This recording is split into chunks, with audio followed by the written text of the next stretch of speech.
Now presenting The Night at Cantle Cottage.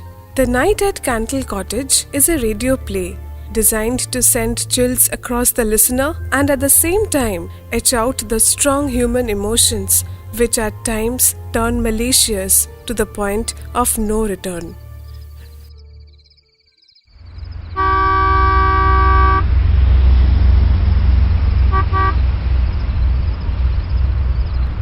November 1985. I was already a couple of hours late that night, and so I sped my car. Cheryl must have been very worried. I had never worked that late.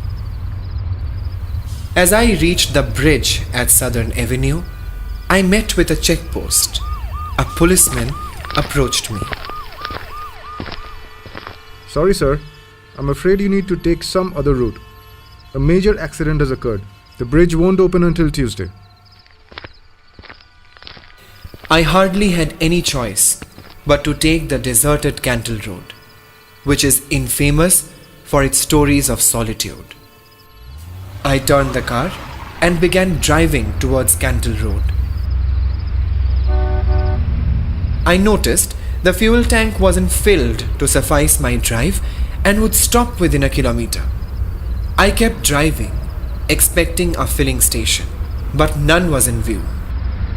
Finally, the car had to be stopped.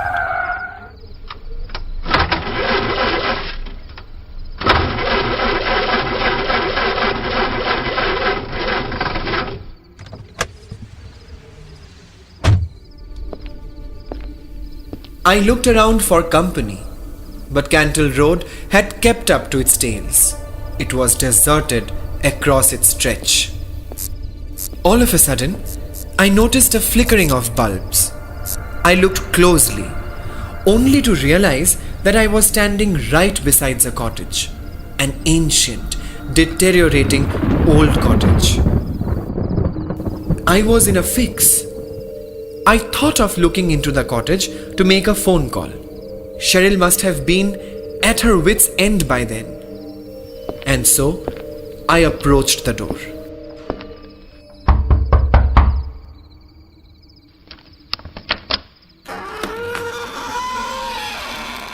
Yes? Could I be of any help? She was too enticing for a cottage of that make. Tall, proud, and well endowed. Any man would let her be of all the help there was to offer. Could I be of any help? Could I use your phone? I'm stuck with an empty car. I would like to call my wife and let her pick me up. It's soon going to rain, you see. Why don't you come in? The phone, I am afraid, isn't functioning. No one calls anymore, you see. It is all so deserted. Come in. Let's see if we could think of a way out. Yeah, okay. I wouldn't mind racking my brains waiting here.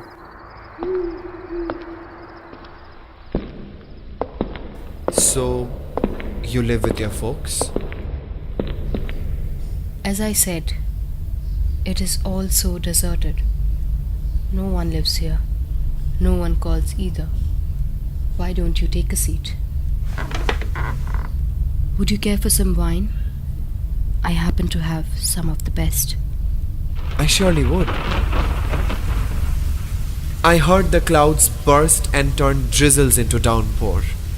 I was startled by the warmth of the cottage that suddenly began to drip through my forehead. The night isn't turning out too good for you, is it? I would have sent my boy for your wife in my car, but it is too late to drive down the Cantle Road. It isn't too good out there, you see. Why don't you rest here for the night? I haven't had guests for long. Leave early dawn tomorrow.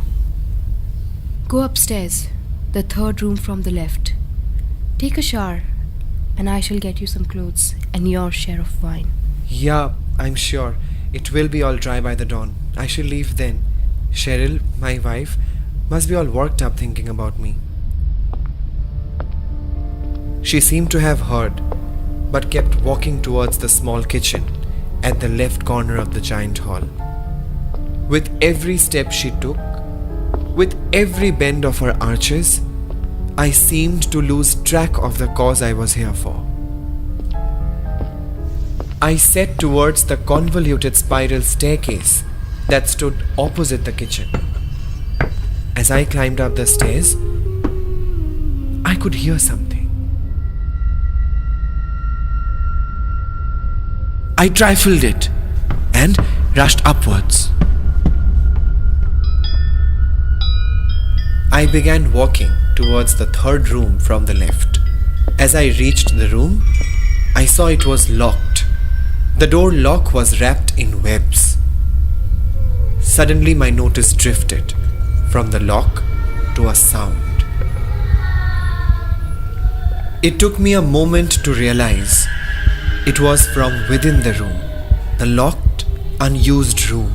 So I leaned on the door and tried to attend closely.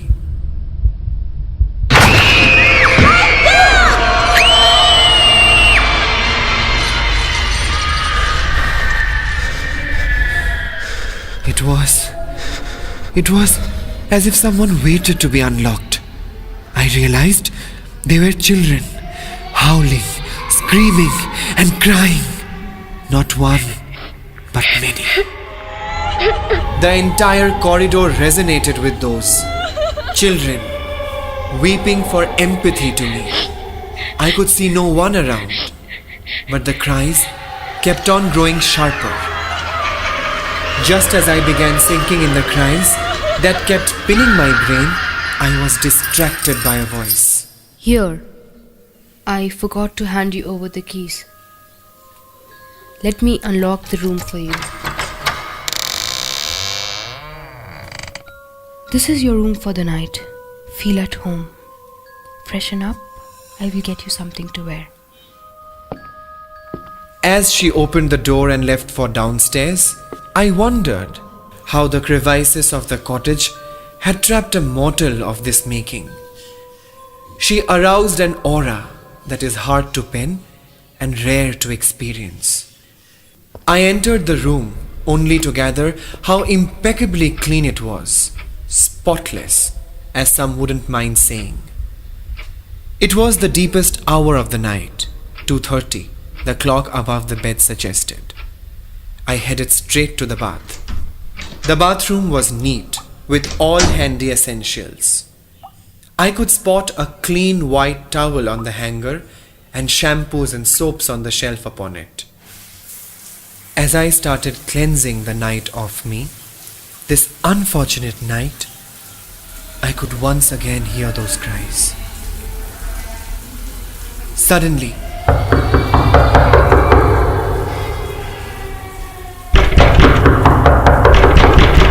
"Who is it? Is that you? Ma'am, is that you?" My frantic calls went unanswered. The knocks continued. The door began shaking, and so did the entire room. Just then, I heard some footsteps. I wasn't shaking anymore.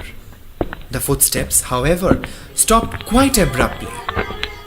I went closer to the door, put my ears on it, and heard a voice, faint but assertive. We have a guest at home. It will upset me if you're not at your best of manners.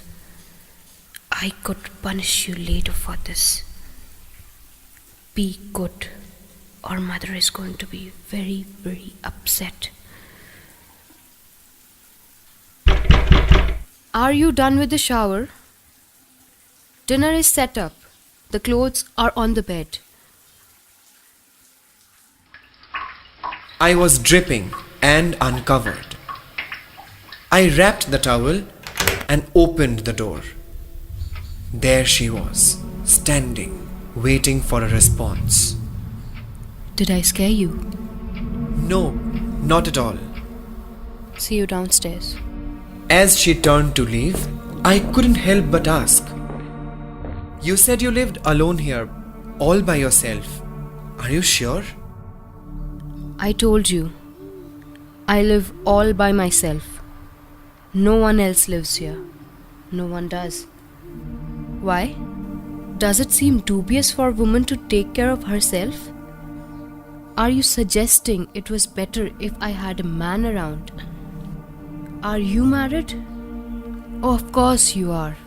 Cheryl, correct me if I'm wrong. Yeah, I have been married for some time now. Do you have children? Cheryl, she is not medically conditioned to conceive. We are also looking at some options. One must be a parent, you see. It is always nice to have children around. Their laughter and cries should fill the void of empty cottages. Have you been married? Ever? Yes, for a decade now. But now, I no longer see him anymore. I am barren, you see. I couldn't give him a child. He let me be here, all by myself, deserted, unaccompanied. Husbands often leave their wives when they fail to perpetuate the family name. I am glad you didn't. Dinner is waiting.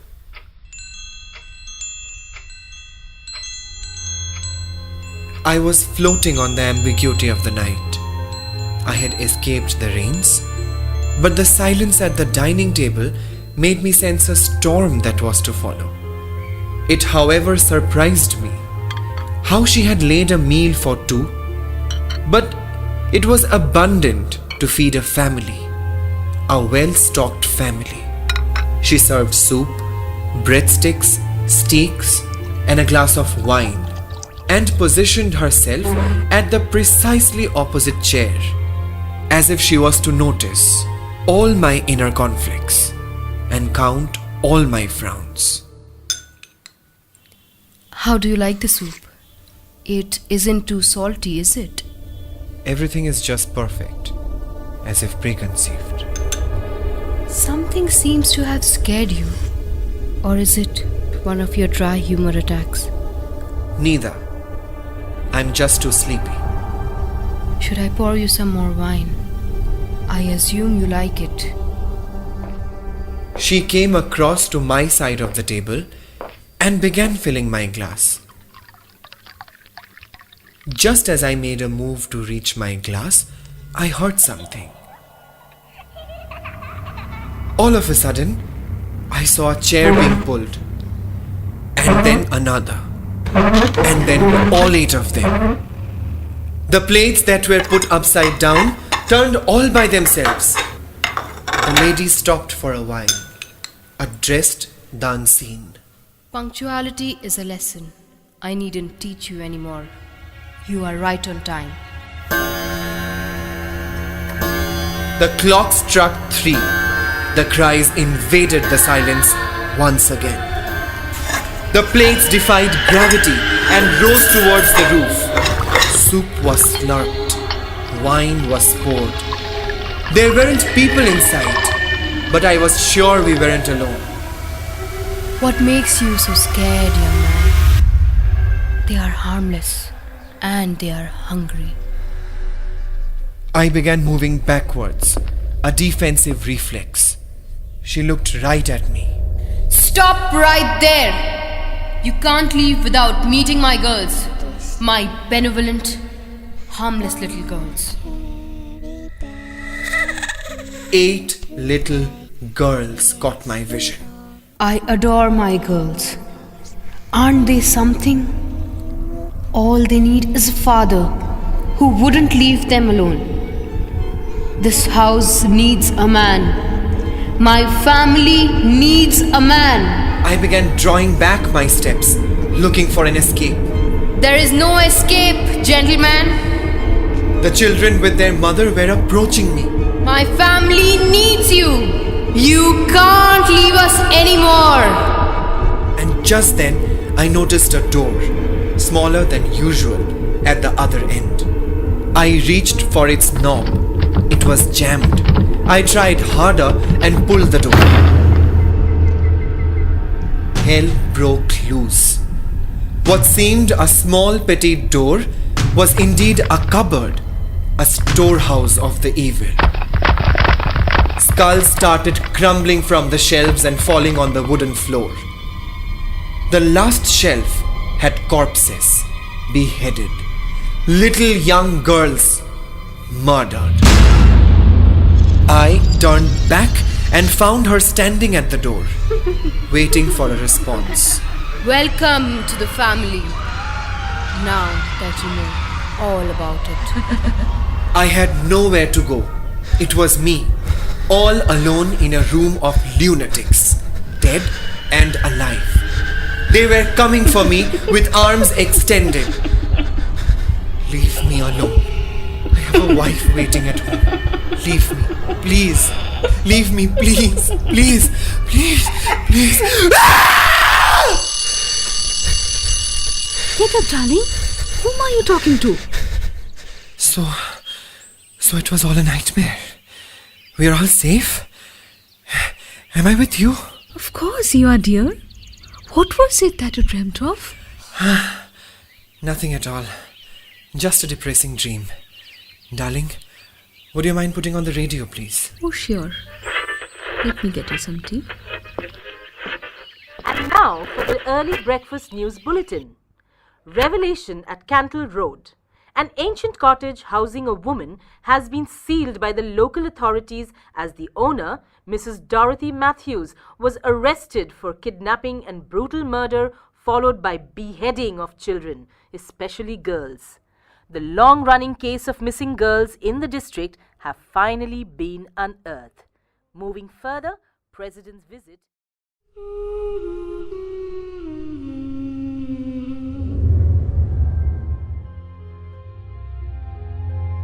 The drama is conceived and accomplished by Aditya Dalmia, Anirban Bhattacharjee, Aditi Poddar and Shilpa Banerjee under the guidance of Suchi Maheshwari.